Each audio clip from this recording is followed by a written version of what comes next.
नागमणि की खोज। घना जंगल अंधेरे में डूबा हुआ था। केवल चंद्रमा की हल्की रोशनी पेड़ों के पत्तों से छनकर नीचे गिर रही थी।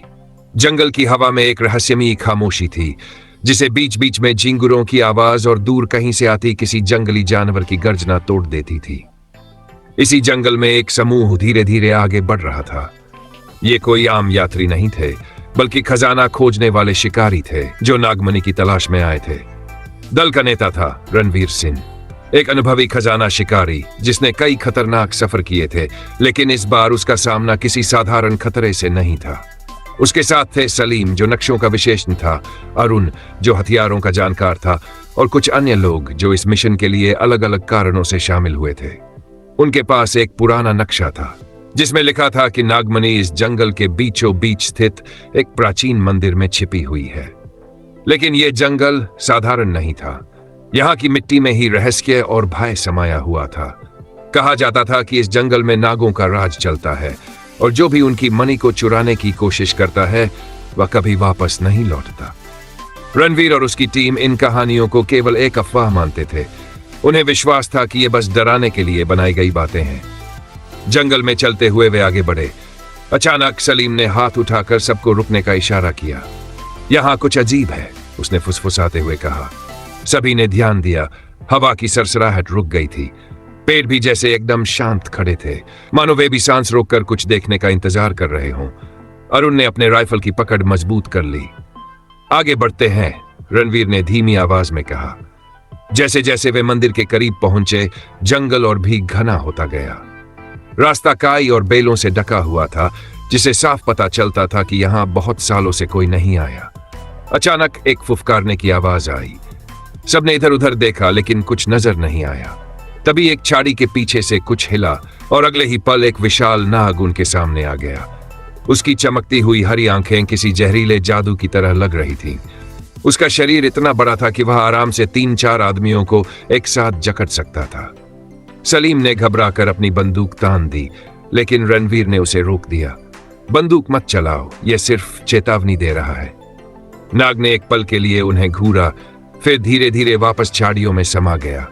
सबने राहत की सांस ली, लेकिन अब वे समझ चुके थे कि वे अकेले नहीं थे। यह जंगल सच में नागों का इलाका था। आखिरकार वे मंदिर के पास पहुंचे।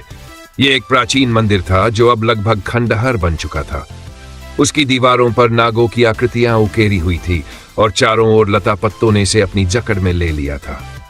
रणवीर ने नक्शा देखा और कहा, नागमणि मुख्य कक्ष में होनी चाहिए। वे सावधानी से अंदर दाखिल हुए। मंदिर के भीतर ठंडक थी, और वातावरण में एक अजीब सी ऊर्जा थी जो शरीर के रोंगटे खड़े कर देती थी। धीरे धीरे वे मुख्य कक्ष तक पहुंचे। वहां एक ऊंचा मंच था जिस पर एक पत्थर की मूर्ति रखी थी, एक विशाल नाग की मूर्ति, और ठीक उसकी आंखों के बीच चमक रही थी नागमणि। वह किसी साधारण पत्थर की तरह नहीं थी। उसमें एक रहस्यमयी रोशनी थी जो कभी लाल, कभी नीली और कभी हरी होती जा रही थी। यह दृश्य इतना सम्मोहित करने वाला था कि कुछ क्षणों के लिए सब कुछ भूलकर वे बस उसे देखते ही रह गए। यह रही हमारी मंजिल, अरुण ने फुसफुसाया। रणवीर ने धीरे धीरे कदम बढ़ाए और नागमणि को छूने ही वाला था कि मंदिर में कंपन होने लगा।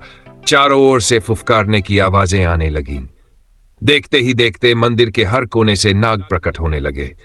उनकी आंखों में गुस्सा था। वे किसी भी हाल में यह मणि नहीं छीनने देना चाहते थे। भागो, रणवीर चिल्लाया, लेकिन बहुत देर हो चुकी थी। नागों ने उन पर हमला कर दिया। वे बहुत तेज थे, उनके दांत चमक रहे थे और उनकी आंखों में आग थी। अरुण ने बंदूक चलाई, लेकिन इससे कुछ फर्क नहीं पड़ा। नाग और उग्र हो गए। सलीम एक नाग के काटते ही जमीन पर गिर पड़ा। उसकी आंखें फैल गई और कुछ ही क्षणों में वह निष्प्राण हो गया। रणवीर समझ गया कि यह लड़ाई नहीं जीती जा सकती। उसने जल्दी से नागमणि उठाई और भागने लगा, लेकिन तभी एक जोरदार गूंज हुई और मंदिर की मूर्ति से एक विशाल नाग प्रकट हुआ। यह कोई आम नाग नहीं था, बल्कि नागलोक का रक्षक था। उसकी आवाज गहरी और गूंजती हुई थी।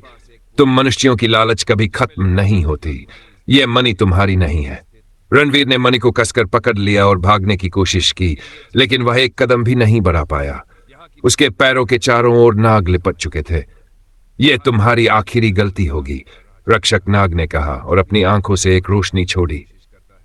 रणवीर की चीख मंदिर में गूंज उठी। उसके शरीर ने हिलना बंद कर दिया और अगले ही पल वह एक पत्थर की मूर्ति में बदल चुका था। बाकी बचे लोगों ने यह देखकर दहशत में मणि छोड़ दी और भाग खड़े हुए।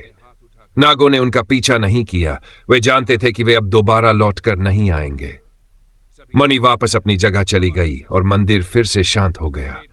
घना जंगल फिर से अपनी रहस्यमयी खामोशी में डूब गया। झिंगुरों की आवाजें फिर से सुनाई देने लगीं और दूर कहीं एक उल्लू ने हूक मारी।